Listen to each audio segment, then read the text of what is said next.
Bom dia, hoje é sexta-feira, 30 de agosto e o Band Entrevista está no ar. Bom dia, Rodrigo Loureiro. Bom dia, Roberto. Bom dia você de casa, do Rio Grande do Norte, de Alagoas. Está no ar o nosso Band Entrevista e hoje a gente recebe aqui na nossa bancada o deputado estadual Kelps Lima, do Solidariedade, que vai falar um pouco sobre alguns dos seus projetos e suas atividades parlamentares, Roberto.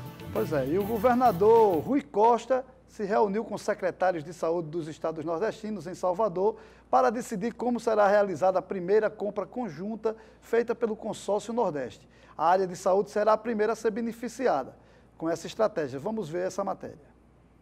O governador Rui Costa se reuniu com secretários de saúde dos estados nordestinos em Salvador para decidir como será realizada a primeira compra conjunta feita pelo Consórcio Nordeste. A área de saúde será a primeira a ser beneficiada com a estratégia. Reunimos aqui representantes dos 9 estados do Nordeste, secretários de saúde, gestores de área de aquisição de cada estado e sairemos com uma lista na próxima semana para a publicação do primeiro edital do Consórcio Nordeste. Trará um benefício muito grande no sentido de baratear a compra de insumos, medicamentos de um modo geral, e isso é uma ação conjunta. Todos os 9 estados estão unidos e empenhados no sentido de diminuir os custos e oferecer à população uma saúde melhor. A compra coletiva tem o objetivo de reduzir custos para os estados e deverá ser estendida para outras pastas. Em princípio é isso, é organizar a nossa modelagem de compras, buscar eficiência na saúde com redução de custos e aumentar a nossa capacidade de atender a população em todo o Nordeste. Vocês viram aí, e agora se precisa, Roberto, ter um grande cuidado com esse consórcio que vão fazer as compras para os estados, os 9 estados, é onde vai ficar o imposto.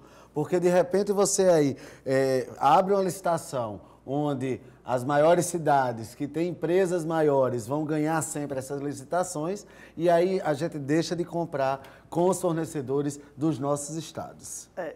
Esse é um dos problemas. E aí a própria licitação, como é que vai funcionar? Essas compras, teoricamente, quando você faz um consórcio, você está comprando um volume maior e por isso o preço barateia. Mas será que eles vão entregar quantidades pequenas por estado? Como é que vai funcionar? Eu acho que é assim, não podemos estar fazendo um pré-julgamento, mas é importante que haja uma explicação como é que vai funcionar esse projeto, desse projeto de compras, desse consórcio, para poder a gente entender se isso realmente é interessante para o nosso estado ou se é uma coisa que é boa no sentido de baixar preço, mas ao mesmo tempo ser ruim em relação à retenção do imposto e à própria logística de entrega desses medicamentos. Exatamente. Ali em Alagoas, a Secretaria de Estado da Saúde irá lançar o programa Remédio em Casa. A iniciativa que vai garantir a entrega domiciliar de medicamentos da farmácia básica para usuários do SUS que tenham dificuldade de ir até o bairro do Farol, em Maceió. Com isso, o Estado possibilitará a inclusão e o acesso à assistência farmacêutica na capital. O benefício é válido para pacientes com transtornos mentais, esclerose múltipla, deficiência, entre outros.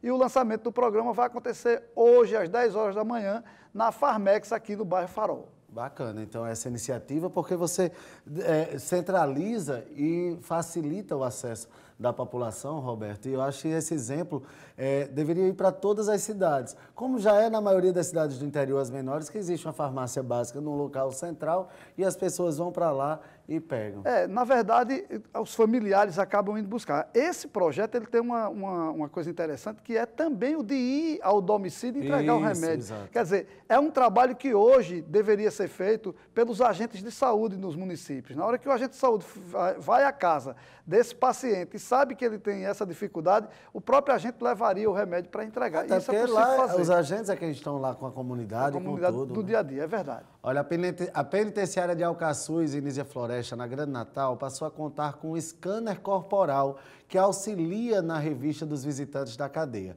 A máquina de escaneamento, a partir de agora, é procedimento padrão lá na penitenciária. A cadeia de Alcaçuz passa a ser a 6ª do Rio Grande do Norte com o scanner, que já está presente no presídio estadual do Seridó, em Caicó, na Penitenciária Estadual de Parnamirim e nas cadeias públicas de Natal, Ceará-Mirim e Mossoró. A gente já tinha falado aqui, isso vai conter muito constrangimento que se tinha em ter que tirar roupa, em ter que se ver coisas. Esse scanner funciona mais ou menos como aqueles do aeroporto que você passa. Exatamente. E ele lhe traz todo um raio-x, é muito bom. Inclusive o seguinte, ontem foi usado o scanner, certo? Inicialmente, durante todo o dia já foi usado o scanner. Na quarta-feira havia sido utilizado só para teste. A partir de ontem já passou a ser utilizado esse scanner lá na Penitenciária de Alcaçuz e ele identifica se você está carregando uma chave, se está carregando um celular e qualquer local que você esteja carregando, ele consegue detectar e aí faz com que as pessoas sejam obrigadas a retirar esses equipamentos e não possam entrar dentro do presídio sem passar por aquele constrangimento de ter que tirar a roupa, de fazer todo um procedimento de checagem, né? Exatamente. Olha, o Ministério Público do Rio Grande do Norte promoveu um mini curso aberto à população sobre o Plano Diretor de Natal. Com o tema Atendendo a Cidade de Natal, o evento trouxe informações sobre o assunto aos presentes, derrubando alguns mitos, como o de que não se pode construir prédios na zona norte de Natal. Vamos ver essa matéria. Uma aula sobre Plano Diretor. O curso, realizado pela Promotoria de Meio Ambiente do Ministério Público do Rio Grande do Norte, lotou o auditório com capacidade para 200 pessoas. Entre os presentes, estudantes, professores e gestores públicos. Todos interessados em entender mais sobre o Plano Diretor de Natal. O curso teve duração de 5 horas e, além do caráter didático, derrubou alguns mitos propagados pela população quando se trata do tema. Um deles relacionado às construções na zona norte de Natal. A promotora Gilca da Mata, que conduziu o curso, explicou que 5 dos 6 bairros da zona norte aparecem no plano diretor como pertencentes à zona de adensamento básico, que é a região onde a construção de edificações de até 65 metros é permitida. São eles Lagoa Azul, Pajuçara, Potengi, Nossa Senhora da Apresentação, Redinha e Igapó. Outro ponto esclarecido foi sobre a revisão do plano diretor da capital. O Estatuto da Cidade, que é uma lei federal, determina que pelo menos a cada 10 anos o plano diretor do município seja revisado.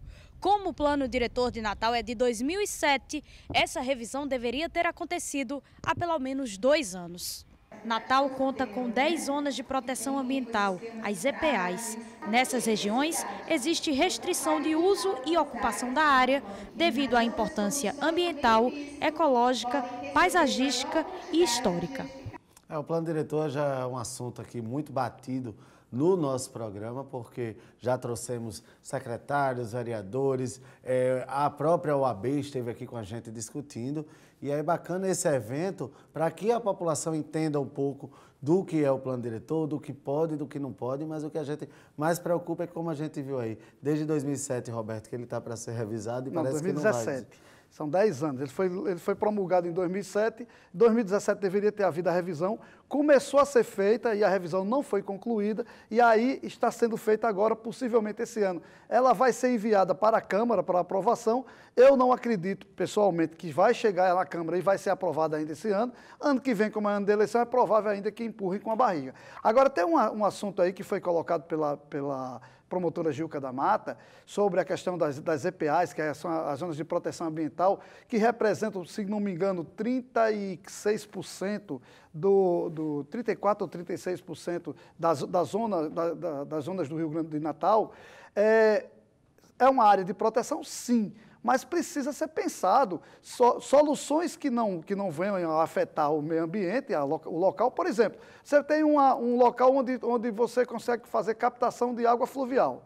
Então, são lagoas que existem. Essas lagoas poderiam ter, por exemplo, parques, pedalinhos, uma série de coisas, e isso não é pensado. Então, fica lá, aquele local é inviável para a construção e, ao mesmo tempo, é um local que está lá perdido no meio do tempo. A gente tem vários exemplos em Natal e não se toma nenhuma atitude, não se faz nada para que o local seja utilizado como um parque para a população, como uma área de lazer para a população. Então, isso também tem que ser pensado. Em relação à Zona Norte, como foi colocado, que tem locais que podem construir até 22 andares, 65 metros, existem sim esses locais. Mas precisa ser pensado também a forma de fazer isso, porque está espraiada a cidade cresceu horizontalmente e como foram ocupando esses terrenos, automaticamente as pessoas foram saindo de Natal. E em 10 anos, por exemplo, o município de Parnamirim, na região metropolitana, ganhou mais de 200 mil habitantes, de 60 passou para 260. Por que isso aconteceu? Porque as pessoas saíram de Natal, porque não se construía aqui, não se verticalizava a cidade, e consequentemente foram morar em outros municípios, deixar os recursos do IPTU nesses outros municípios e vêm para Natal para trabalhar em Natal. Então, essa é uma discussão que precisa ser feita e precisa da participação da população. É o povo que vai decidir como é que deve ser esse plano diretor agora nessa revisão. Olha, o musical Potiguar Bye Bye Natal vai voltar aos palcos agora em setembro e outubro. O espetáculo que vai acontecer lá na Escola de Música da UFRN todos os domingos vai ter a primeira apresentação já neste domingo, com sessões às 17 e às 19 horas, Roberto. A apresentação mergulha no ambiente de Natal da década de 1940, durante a Segunda Guerra Mundial. Bye Bye Natal foi contemplado em 2018 com o Prêmio Brasil Musical na categoria Musical Nordestino. Ele tem a autoria de Racine Santos e Danilo Guanais e conta com direção cênica de Diana Fontes. É um super espetáculo, vale muito a pena você ir, porque você vai ali conhecer toda a história de Natal com um espetáculo musical muito contagiante que vai pegar Diana Fontes, que é uma especialista nisso, faz realmente um grande espetáculo. Roberto. E Racine Santos e Guanais deram um show nesse projeto. E por falar em música, o projeto Hoje Tem Samba no Beco, que acontece no Beco da Lama, no bairro da Cidade Alta, em Natal, recebe amanhã o cantor Isaac Galvão. Durante a apresentação, são tocados clássicos consagrados do ritmo e também músicas autorais de potiguares. Exatamente. A roda de samba começa a tocar a partir das 3h30 da tarde. O acesso é gratuito e o evento vai até às 17 horas. A roda é montada sempre no Beco da Lama, ali no cruzamento da rua Coronel Cascudo com a Vaz Gondim. Então amanhã tem Isaac Galvão lá no Beco da Lama, o beco que está resgatado. No sábado, Roberto, é casa cheia. E amanhã a gente tem esse grande artista que é Isaac Galvão lá. Agora a gente vai falar, sabe de quê? De saúde, do Aedes aegypti. Porque há 2 meses o fumacê portátil e carro fumacê usados no combate ao mosquito Aedes aegypti, transmissor da dengue, zika e chikungunya, estão parados. A Prefeitura de Natal espera regularizar os serviços no próximo mês. Vamos ver essa matéria. O motivo da paralisação das ações com o fumacê portátil é a falta de inseticida que é fornecido pelo Ministério da Saúde. Esse equipamento consegue chegar em locais onde o fumacê com o veículo não atinge. A gente está mais ou menos sem ter mais nada, mais ou menos 2 meses. A informação que nós temos do Ministério da Saúde via CESAP é que de 15 a 20 dias a gente está regularizado o fornecimento do inseticida. Há 2 meses que Natal não conta com esse tipo de dedetização manual, que é uma medida de resposta em focos do mosquito que transmite a zika, chikungunya e a dengue. Ainda segundo o chefe de controle de zoonoses de Natal, o impacto sem o fumacê portátil é menor devido ao período que é menos propício à proliferação do mosquito. Sem o fumacê, a gente fica com uma ação a menos, porque ele não é a única ação. Além dele, nós temos também a visita do agente, que é tão ou mais importante que a dele. Então, sem ele, a gente não consegue eliminar o mosquito adulto, que está voando. Só consegue interromper a transmissão por meio da eliminação do imaturo, da larva que está nos depósitos. De menor risco não ter o BV agora, não ter o carro fumacê agora, do que no início do próximo ano. Que aí sim eu vou precisar muito dele. É um absurdo o Ministério da Saúde deixar faltar num país onde a gente precisa ter prevenção, porque o Aedes aegypti hoje não causa só a dengue, como vocês viram na matéria, mas é o causador de várias outras doenças que se preocupam. E aqui no Rio Grande do Norte nós tivemos já um princípio de surto de chikungunya já trazido aí pelo Aedes aegypti, Roberto. Pois é, o grande problema é o seguinte, o governo federal não pode deixar faltar esses insumos, que é, no caso, o veneno para o carro fumacê e para o fumacê portátil. Agora, precisa também a população se conscientizar. A gente tem visto um número muito grande de piscinas abandonadas, onde se torna criadouro do mosquito. Você na sua casa, que deixa vasos com água, quem viaja, por exemplo, deixa a própria bacia sanitária, se ficar limpa lá, com água lá dentro e ficar aberta, ela se torna um criadouro do mosquito. Então, as pessoas precisam ter essa consciência para, a partir de agora, também ser um agente contra o mosquito Aedes aegypti. Olha, vamos a um rápido intervalo comercial e a gente volta já já. Não sai daí, só são 2 minutos. Ainda nessa edição, a gente conversa com o deputado estadual Kelps Lima sobre algumas das suas atividades parlamentares. A gente volta já.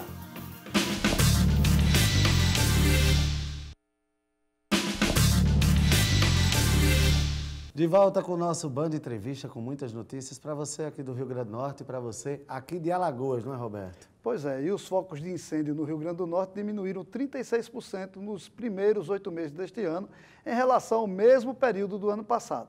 Apesar da queda, agosto foi um mês de destaque e superou a média mensal dos últimos anos. Os dados são do Instituto Nacional de Pesquisas Espaciais, o INPE, e a população pode ajudar a evitar as ocorrências. Vamos ver essa matéria. Só em agosto foram 35 queimadas no Rio Grande do Norte, 8 casos a mais do que a média dos meses nos últimos 21 anos. Os dados são do INPE e o Corpo de Bombeiros sentiu o aumento. Falando de Natal, nós trabalhamos mais com fogo em terrenos baldios, certo? Aonde o pessoal vai fazer uma limpeza em seu terreno, ateia fogo e a gente é chamado para fazer o combate. Já na parte interiorana e região metropolitana mais fora da capital, a gente já tem fogos maiores, certo? Relacionado a fogos em vegetação mesmo. Segundo o comandante do Serviço Operacional do Corpo de Bombeiros, a maior parte dos casos de queimadas do estado acontecem no interior e na região metropolitana de Natal.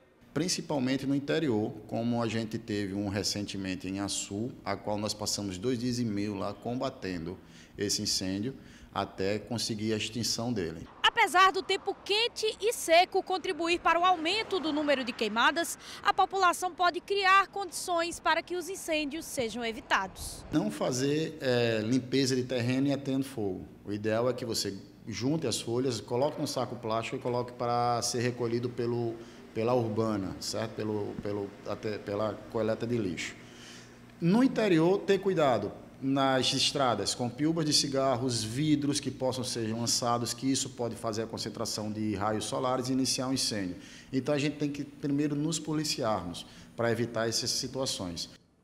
Então fica aí a dica para você que quer se organizar e pode não contribuir para os incêndios, tomar também aí sua atitude. Olha, o Tribunal de Justiça de Alagoas realiza hoje mais uma edição do projeto Justiça Itinerante, dessa vez no bairro do Novo. A ação é realizada em parceria com a Associação de Moradores dos Residenciais dos Vales. Serão ofertados serviços de emissão de CPF, resolução de processos de menor complexidade e o tradicional casamento coletivo. Todos começam às 8 horas lá no Rio Novo, incluindo a habilitação do casamento. A cerimônia será no turno da tarde, presidida pelo juiz André Geda. Sempre é bom quando se tem mais acesso aos serviços como esse. E essas ações dos casamentos comunitários eu acho muito bacana. Existe aqui no Rio Grande do Norte também, Roberto? Porque quem não tem condições de pagar, termina que se junta e faz uma grande festa. Uma grande festa, inclusive com direito a bolo e tudo. São estudantes das escolas públicas de Maceió que têm um interesse por balé e idade entre 5 e 25 anos, poderão participar da seleção do projeto Balé na Vila. O projeto começou com o intuito de levar a integração por meio da dança para crianças dos bairros periféricos de Maceió. Exatamente. Olha, a seleção acontece amanhã, às 13 horas, na sala de dança do Complexo Cultural Teatro Deodoro, no centro de Maceió. Os candidatos devem levar documentos pessoais, comprovantes de residência, declaração de estudo e foto 3x4. As inscrições e as aulas são gratuitas. Que bom, né? Eu acho que essas iniciativas são sempre muito salutares, tanto no esporte quanto na cultura, porque faz com que crianças e adolescentes possam ter uma ocupação e encontrar a sua vocação. Né? Às vezes se descobrem grandes talentos em ações como essa, e aí a gente aqui aplaude e incentiva também. O Brasil tem o maior número de pessoas ansiosas do mundo. A informação é da Organização Mundial de Saúde. o problema pode se agravar e levar a outros distúrbios, como a depressão. Assumir que tem ou já teve algum transtorno mental já não é um tabu para muitos brasileiros.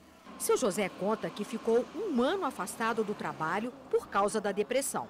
Ficava, entendeu? Deitado, só deitado, não conseguia trabalhar de jeito nenhum, não saía de casa, uma tristeza profunda que dava vontade de só chorar. A ansiedade é companheira diária de seu Newton há anos. Se eu ficar ansioso, já me atrapalha o meu sono. Por exemplo, assim, na hora que eu deito, eu costumo dormir, mas aí eu acordo 2, 3 horas depois e não durmo mais. Tudo passa na minha cabeça. Tudo o que eu tenho que fazer, o que eu deixei de fazer, o que eu tenho para resolver, eu tenho um punhado de coisa. A depressão é uma doença crônica que provoca alterações de humor e tristeza, além de medo, insegurança, pessimismo e distúrbios do sono. Tanto a depressão quanto a ansiedade têm tratamento. O primeiro passo é a pessoa reconhecer que precisa de ajuda. Dificilmente vai ser uma ação apenas, ele é multidisciplinar. A psicoterapia é indispensável. Muitas vezes em estágios avançados é importante entrar com a medicação, com o psiquiatra. Alimentação, atividade física são complementares. Desde 2006, o SUS oferece gratuitamente uma série de práticas integrativas que complementam os tratamentos tradicionais. No entanto, o Ministério da Saúde anunciou que irá rever algumas dessas atividades. A lista de práticas mantidas ainda não foi definida pela pasta. Paulo viu na acupuntura associada ao reiki um grande remédio para combater a depressão. Você se sente mais disposto, né? Você se sente mais seguro, né? No que se faz, no dia a dia, no trabalho, no convívio social, você está mais seguro, mais tranquilo. O passo mais importante aí é realmente buscar ajuda, né? Nós temos que ser ajudados. Eu acho que a pessoa sozinha não vai conseguir sair.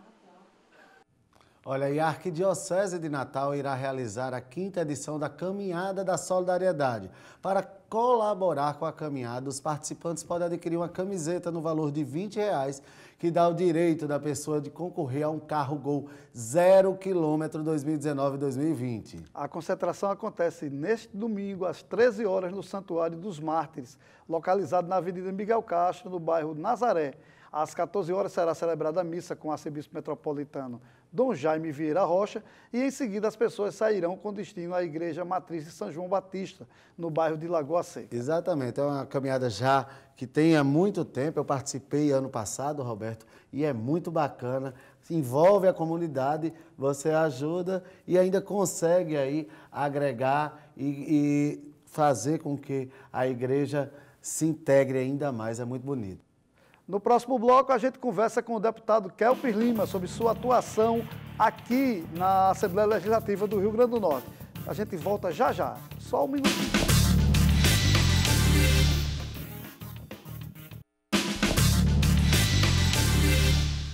Estamos de volta com o nosso Band Entrevista, recebendo aqui nos estúdios o deputado estadual do Solidariedade, Kelpis Lima. Seja muito bem-vindo ao nosso programa, deputado. Bom dia aos telespectadores da Band.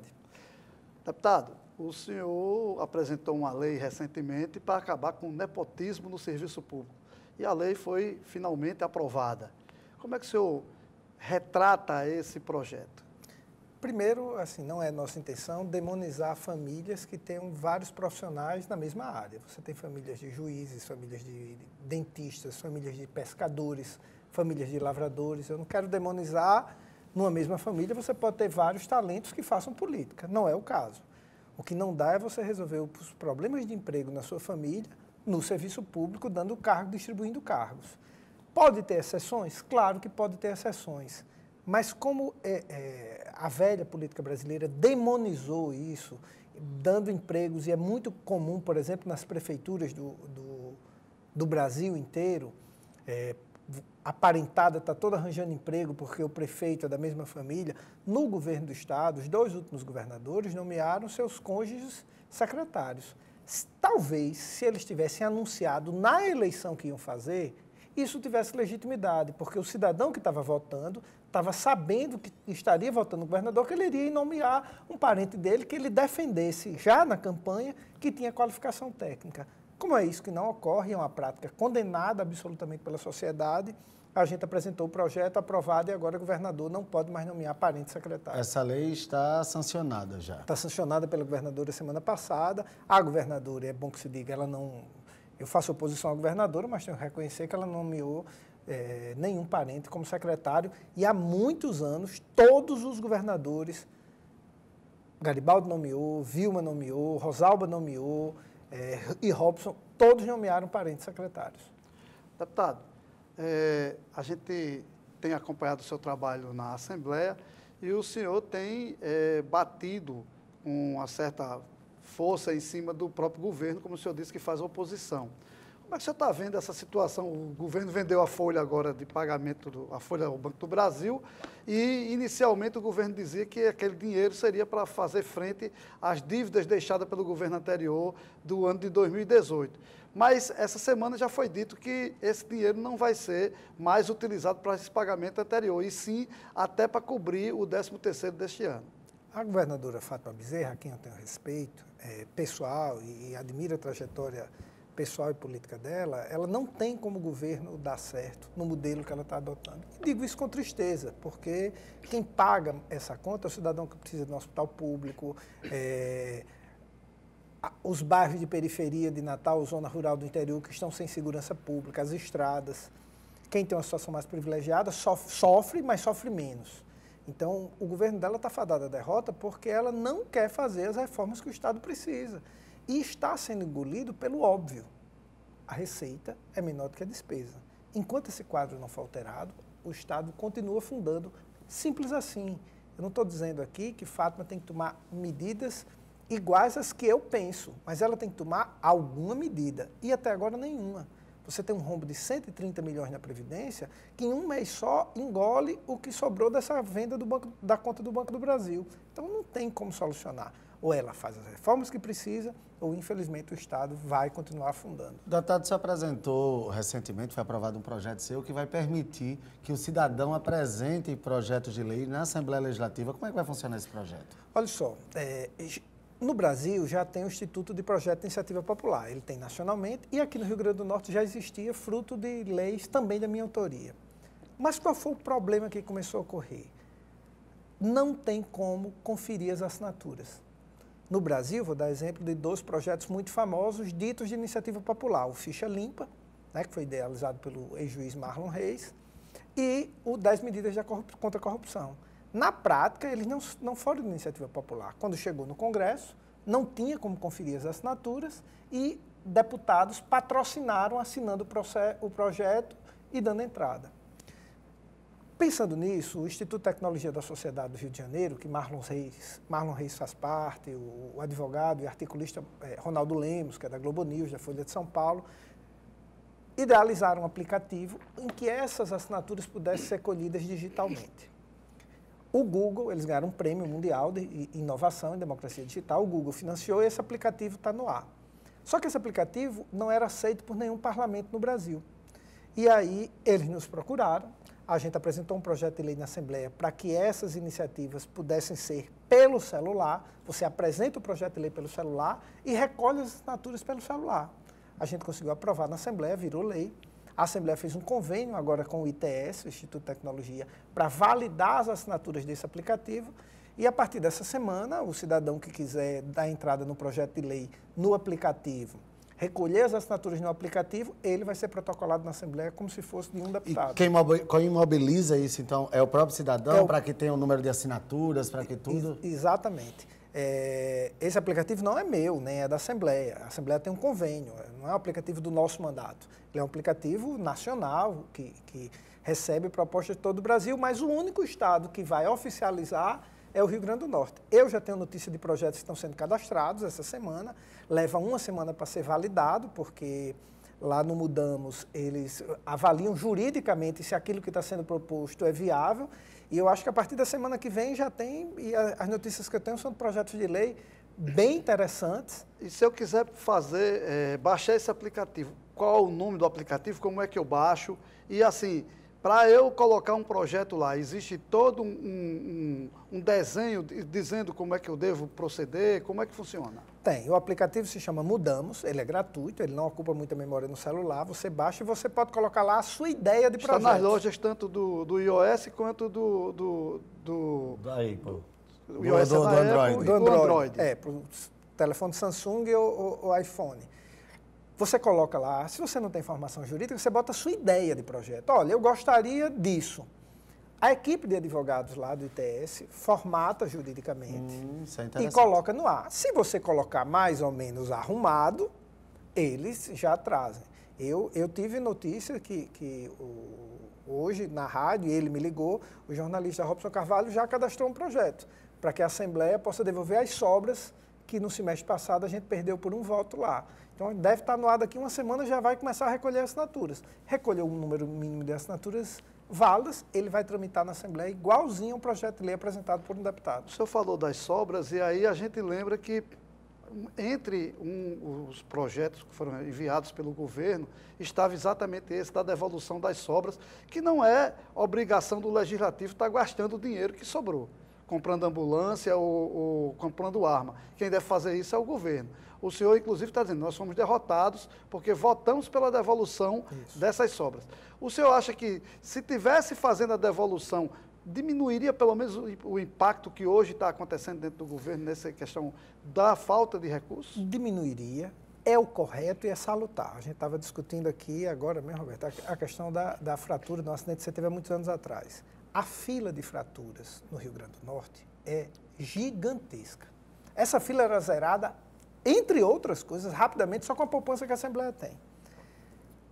A gente que exerce cargo público, termina que a gente recebe ligações, pedidos. Olha, eu estou com a pessoa há um mês com o braço fraturado. O hospital mandou de volta para casa enquanto aguarda a cirurgia. Já imaginou, só neste item, quantos sofrimentos a gente ia resolver no Rio Grande do Norte? Porque isso é sofrido. O cidadão que é trabalhador, um motoboy que caiu de uma moto, teve uma fratura exposta no braço. Ele deixa de trabalhar. O sofrimento, a dor horrível, ele é devolvido para a casa dele, porque ele está numa fila de cirurgia. Então, chega a ser egoísmo da Assembleia, e eu só posso falar pelo poder que eu faço parte, ela tem uma poupança milionária e não devolver esse dinheiro para o governo do Estado. Deputado, falando ainda em caixa, o senhor discutiu muito essa semana a questão da unificação dos caixas do governo, até remetendo-se mais ainda pontualmente ao Detran. Em que ponto está essa discussão? Qual o levantamento que o senhor faz dessa unificação e se a Assembleia está se movimentando para tentar tomar alguma atitude em relação a isso? A Assembleia está sim, os deputados, a gente tem conversado bastante sobre isso, há um pedido de convocação do secretário, ia ser hoje, ele não pôde ir por agenda, a gente compreendeu, também não é algo... ocorre, o secretário tem uma agenda, a gente não pode ser irracional e radicalizar o debate, não é o que a gente quer, mas o secretário tem que dar explicações. Por quê? A Assembleia aprovou uma lei, eu votei contra, para que a Secretaria de Planejamento unificasse as contas. Mas o que a Secretaria poderia fazer, e até seria legítimo? Centralizar a administração das contas, porque está pouco dinheiro, mas não poderia pegar o dinheiro de todos os fundos, jogar numa conta só e gastar com o que quisesse.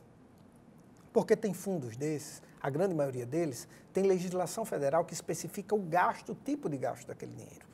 Vou dar o exemplo do Detran. O dinheiro arrecadado com multa não pode ser gasto para qualquer coisa. Ele tem um direcionamento, campanhas educativas, infraestrutura na área de transporte.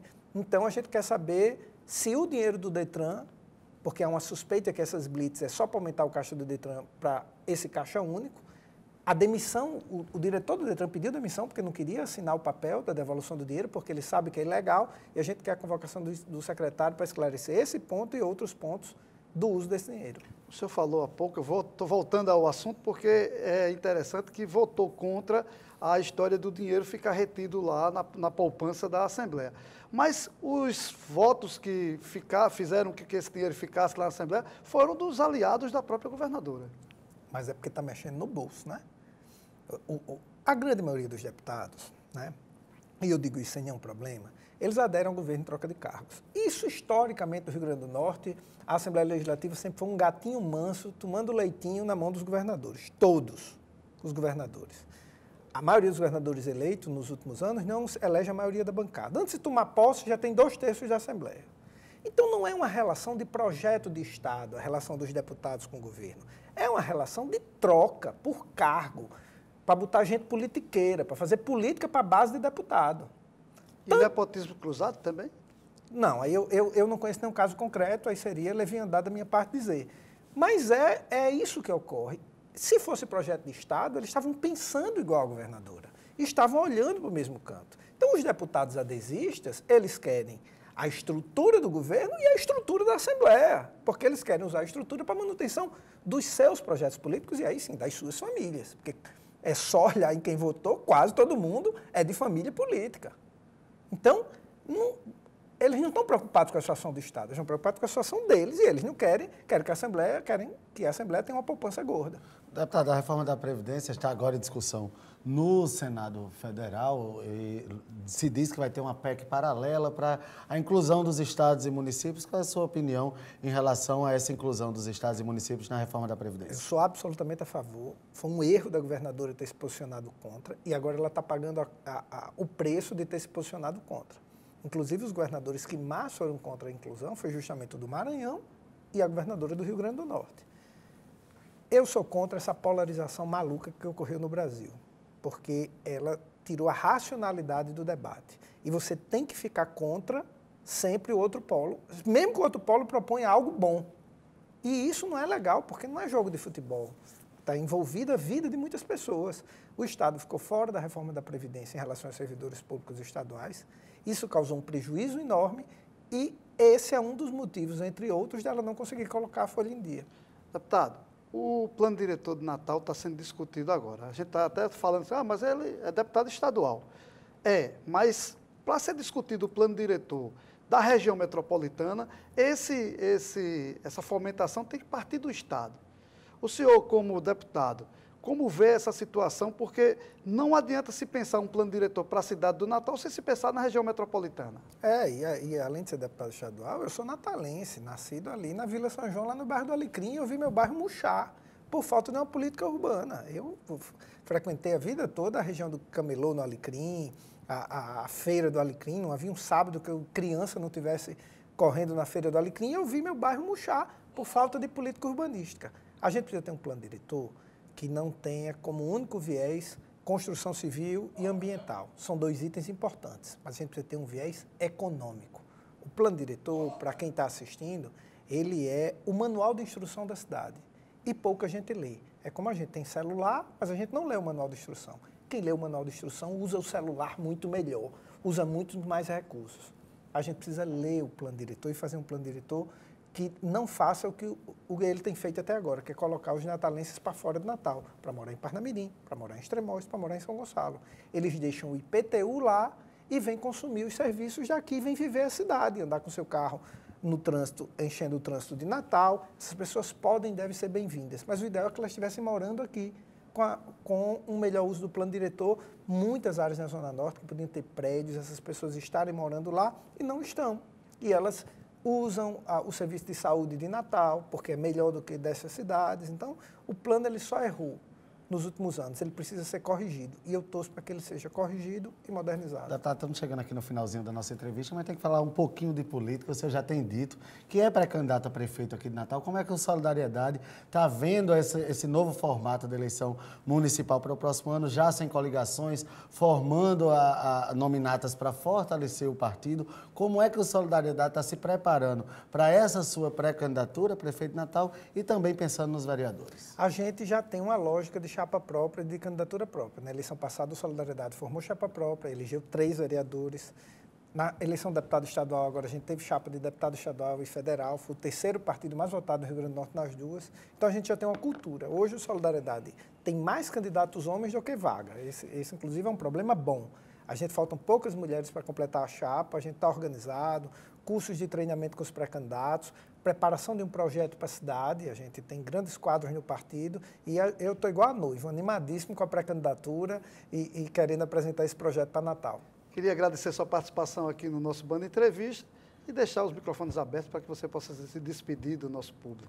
Eu mandar um abraço a todos e dizer, baixe o aplicativo Mudamos, cadastre o projeto de lei, semana que vem já vai ter projeto cadastrado para você assinar, vamos entrar dentro da Assembleia com tudo, a população do Rio Grande do Norte participando da construção de leis. Deputado Campos Livre, muito obrigado pela sua participação e o nosso Band Entrevista vai ficando por aqui. A gente volta amanhã, às 7 horas da manhã aqui, na tela da Band. Continue com nossa programação, até lá.